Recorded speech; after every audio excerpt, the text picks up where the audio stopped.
Hello, Buckeye fans. I'm Patrick Murphy here from the Woody Hayes Athletic Center, and we just got done talking with Ohio State's offensive players ahead of the Rose Bowl game in the college football playoff next week against Oregon. Normally, Dave Biddle is here with me, but he had to take off. So I'm going to discuss what we heard, kind of some thoughts on the offensive side of the game here. We talked to offensive coordinator Chip Kelly, quarterback Will Howard, wide receiver Jeremiah Smith, wide receiver Emeka Egbuka, and running back Quinshon Judkins. The topic of conversation mainly focused on kind of the redemption arc for the Buckeyes, just as it did on the defensive side of the ball when we spoke with those players yesterday. Obviously, Ohio State's offense had more success than the defense did in that first meeting in Eugene, but I would venture to say most people would focus on the Buckeyes coming up just short, which came up a lot with Will Howard, who said he thinks about that play a lot, the slide at the end of that game, and he's tried to put it behind him, but that's something that's going to kind of live with him. Look, Will Howard played a pretty good game in the Rose Bowl, or excuse me, in Autzen Stadium, and if you go back to some of the stuff we wrote at the time, like I think there were some other mistakes that Will Howard made. That fumble that the Buckeyes recovered when they were driving, I think it was in the third quarter, is another huge one. So I think for Will Howard and just kind of his legacy at Ohio State, I think this is a big game for him. He obviously only had 1 year to come in and kind of set the tone for what people would think of him as a Buckeye quarterback. And that game was obviously a big part of it. He was very good in the game. Let me pull up the numbers here. Howard was 28 for 35, 326 yards, 2 touchdowns, no interceptions. Also rushed for 13 net yards, but 32 yards overall. So impressive performance, but obviously didn't get the job done, and that's what sticks with him, sticks with Buckeye fans. And there is an opportunity in the Rose Bowl to kind of rewrite history a little bit. And look, I think that's the case with a lot of these guys.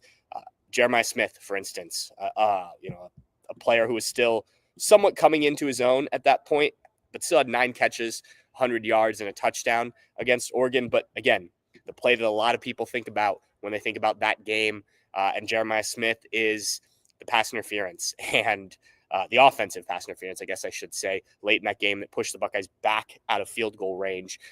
And Jeremiah Smith was asked about it, was pretty frank about his feelings. He said that DBs are allowed to grab and hold for 15 yards or so, but the offensive player, the wide receivers, can't be physical, he guesses, in college football anymore. So some pretty frank statements from Jeremiah Smith, which I thought was interesting. That's a young player who's not afraid to say, look, more or less he thought it was a bad call, right? And he felt like that probably there should have been a call on the defensive player, or at least offsetting penalties there, which would have kept the Buckeyes in a good spot. But you can't change that, obviously, and Jeremiah is aware of that fact. So another guy who is looking for a little bit of redemption, Quinshon Judkins, had that fumble in the game early on that kind of got Oregon going, finished the game with 23 yards on 11 carries, did have the touchdown, but that fumble was important.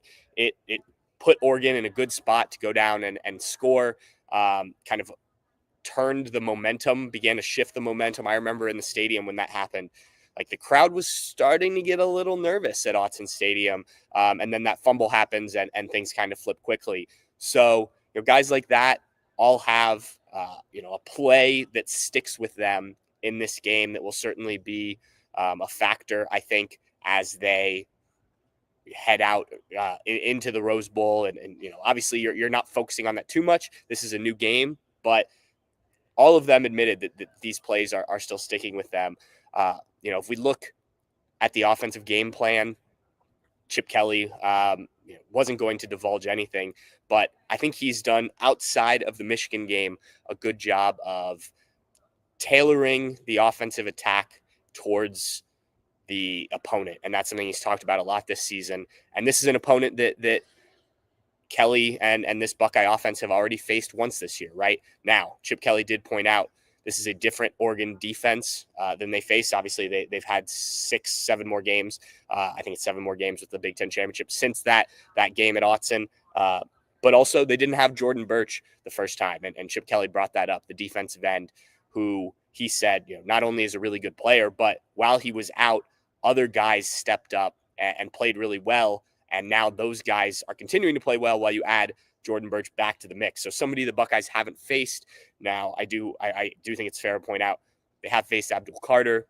They did face the defensive end for Tennessee last week. So, you have experience with guys like that with this group on the offensive line, these tackles. So there is some level, I think, of confidence that you can handle somebody like that, but it's not the same as, going up against some of these other defensive linemen that you have faced already. You kind of know what you're going to get out of them. This will be a new challenge for the Buckeyes. And obviously they'll watch film and things like that, but it's different when you get there in person facing a guy like that. And look, Oregon's defense, Ohio State had 467 yards and obviously scored 31 points. So it's not like it was a great defensive performance from the Ducks, but they too will make adjustments, and Ohio State has to be ready to deal with those. I would say sort of the star of the show today, as we talked to him, and this is probably going to be the case for the next 2 years, was Jeremiah Smith. And I hope over these next 2 seasons we get to talk to him a lot more because he's a lot of fun. I already mentioned what he said about the pass interference penalty, but there was a lot of conversation about like how much, when does he consider himself open? And he said, even if he's double team, triple team, he said basically he thinks it takes the entire team, the entire defense to cover him, and that's when he probably isn't open. I asked him about, when you line up and you see you're in a one-on-one matchup, and we've talked to Will Howard about this throughout the year. If Will Howard sees that it's a one-on-one matchup, he's going to Jeremiah Smith. Will Howard was asked about the second touchdown where he kind of kept looking off to his left. He said he was just making sure that the safety wasn't coming over, and he obviously did not. Will Howard was able to make that throw, but Jeremiah said when he's in one-on-one coverage, he just knows he's going to win. Win is the word that he said. He said he's talked with Brian Hartline about that. Someone asked Jeremiah Smith about when he's been moving around, he ends up with a linebacker on him a few times against Tennessee. What goes through his mind then? And he said he just kind of laughs to himself because linebackers can't cover him. And it's true and refreshing to hear a player, especially a young player like that, be so candid. Obviously, Jeremiah Smith has had the best wide receiver freshman season in Ohio State history, gone over 1,000 yards, 12 touchdowns. And you can see, the I don't want to say cockiness because I don't think that's the right word, but confidence, I guess, in a player like that. And I think you have to have that to have that type of season that Jeremiah Smith has had, while also having some humility and recognizing this only continues with work, right? And everything we've heard about Jeremiah Smith is how much he works. A lot of the guys they were asked about, the first moment that they recognized this could be someone special, and some of the guys pointed to off-season workouts. Some of them pointed to spring practice. Point is, it was clear pretty quickly how special Jeremiah Smith was going to be, and he is not disappointed, which is a credit to him, keeping his head down, getting to work. He talked about how football is the thing he loves, and that is his whole focus. He doesn't care much for things outside of football, which maybe in a college environment is not exactly what you want to hear, but these guys are essentially pros now anyway, right? So I really liked what we heard from Jeremiah Smith. Obviously, he will be a focus for this Oregon defense, but what do you do about Emeka Egbuka then, who also had a big game out in Eugene, 10 catches, 93 yards, and a touchdown? And Emeka Egbuka was asked about, if they put more coverage on him because he did have such a good game, also carried the ball twice for 20 yards, so 12 total touches in that game. And he said, look, basically it doesn't matter what Oregon does. He doesn't care if he has 12 touches or 1, as long as they win the game. And then if they do divert coverage to Emeka or to Jeremiah, they have other guys that can hurt you. And the that was a topic from Will Howard as well. Like, look, he said, if you want to bracket 4, we've got 2, and we've got 17, and we've got 88, referring to Emeka Egbuka, Carnell Tate, G. Scott, and there's other guys as well. And then obviously the running game, which, Ohio State had 141 rushing yards in the first meeting, 2 rushing touchdowns, 1 each by Will Howard and Quinshon Judkins, as I mentioned before. So, as we talked about all season, this is an offense that has a lot of ways to beat you. And when you talk to Jeremiah, when you talk to Emeka, like, sure, they want the ball as much as possible. A guy like Carnell Tate, who Emeka was asked about, also wants the ball, but they're willing to do whatever it takes to get the win, which is really all that matters at this point in the season, right? You're not competing for awards or anything like that.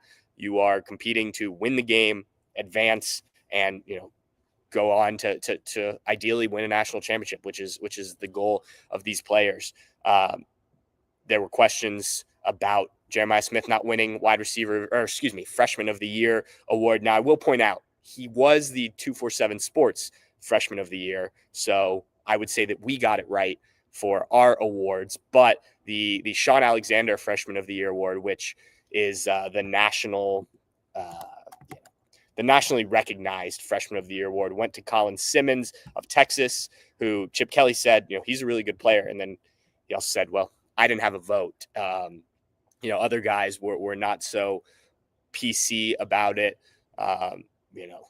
Guys, basically saying they felt like Jeremiah should have won that award.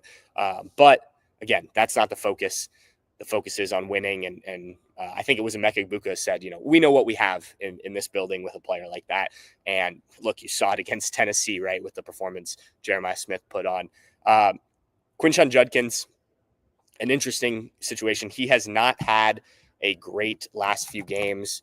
If you pull up his game log, statistically at least, not had a great last few games. He did have the 2 rushing touchdowns against Tennessee, but only averaged 3.4 yards per carry, 10 carries, 34 yards, 46 yards against Michigan, 36 yards against Indiana. And you have to go back to the Northwestern game, 76 yards and 2 touchdowns, also had a reception for 8 yards in that game, to a game where he kind of broke out. But even before that, 2.9 yards a carry against Purdue, was very good against Penn State. Nebraska, 2.9 yards per carry as well, 2.1 against Oregon, as we talked about. Quinshon was asked, do you feel like you are ready to kind of have that breakout statistical performance? And again, I don't think these guys care if Quinshon ends up with 10 carries for 34 yards again and the Buckeyes win against Oregon. I don't think he minds. His goal is set on winning a national championship, but the Buckeyes could use the Quinshon Judkins from early in the season, when he was averaging 12 yards a carry, 12.4 yards a carry. Now, I know that was against Western Michigan and Marshall, but even 6 yards a carry against Iowa, things like that. The Penn State game, as I mentioned, you could certainly use a Quinshon Judkins playing at that level against Oregon. And again, these 2 running backs have rotated all year. It's been with an effort to keep them fresh. So, this would be a great time, I think, for Quinshon Judkins and the Buckeyes to kind of emerge again. The player that we saw coming into Ohio State at Ole Miss, he doesn't have to do as much of the work, but certainly the Buckeyes could use both him and TreVeyon Henderson, adding to what is already a dangerous passing attack. One of the things I wanted to ask, and I'm going to write about this, is the edge that this team had against Tennessee. There was obviously a lot of noise about the Buckeyes, unavoidable, even if you try and keep the negativity out. But Ohio State heard, the talk after the Michigan loss by us, by fans, by national media, and that was a motivational factor. Then, you walk out in a home game against Tennessee for warmups, and there's just a ton of orange in the stands. Now, that filled in and whatnot, but they talked after the game. That was something that motivated a little bit. So how do you generate that type of edge, that type of motivation for a game against Oregon where you are the betting favorites? You are the team that people are starting to talk about in a positive nature again, because of your performance against Tennessee? How do you have that, especially offensively, because the defenses continue to play really well? How do you have that same level, that same approach, all of that? And I got varying answers, but mostly it was about, look, there's bigger goals uh, on the horizon here.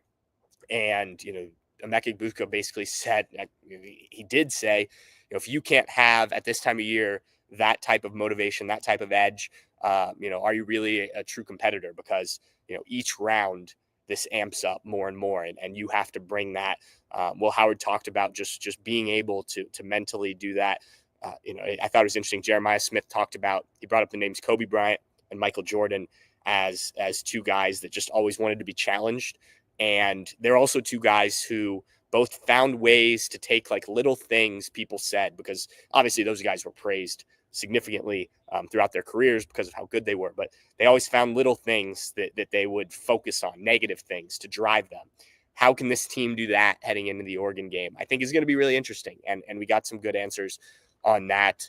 A couple other things I wanted to mention before this was always going to be a quick one, especially without Dave. But it does sound like the Buckeyes are going to continue with that rotation at guard that worked well against Oregon. Whether it's the same starting group with Austin Saraveld at left guard and Tegra Shabola at right guard, unclear. But Luke Montgomery played plenty, rotating in. Chip Kelly talked about, just what a factor Luke Montgomery has become here late, and how important that was. So it worked against Tennessee. I think I want to see it again. I still just don't like it. And Chip Kelly's asked about this. Like, it goes against everything you hear or you think about with an offensive line, especially this late in the season. Like, you want to have the chemistry built. You want to be, your best five playing.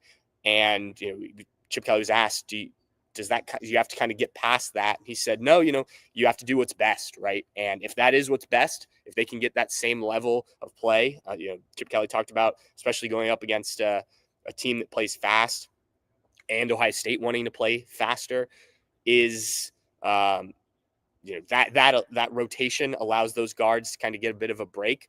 Now you're not getting breaks to the center of the tackles, so I'm not really sure how that all works, but I do understand that, especially for some younger guys who haven't played a ton, maybe that is a positive.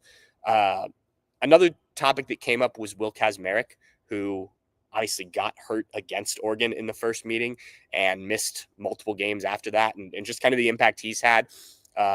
Hasn't been catching the ball, but a lot of positive things in the Tennessee game in terms of blocking and things like that. And Chip Kelly mentioned he actually had to leave the Tennessee game. Sounds like he will be okay though for Oregon. But the way that Oregon plays with their defensive line, we talked about Jordan Birch already. Having a guy like Will Kazmarek, who is basically, he's not an offensive lineman, but he can be, as Chip Kelly said, kind of that inline extension, sixth man on the offensive line, helping to block.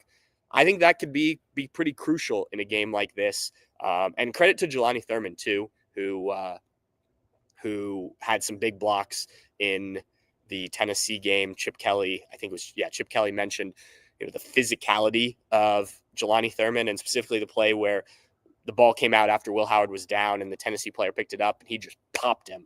And I think you saw kind of that physicality come out. And Will Howard, while we're speaking of tight ends, mentioned that, his growing, his continuing growth with G. Scott Jr., and then mentioned it's his birthday and wished him a happy birthday. So happy birthday to G. Scott.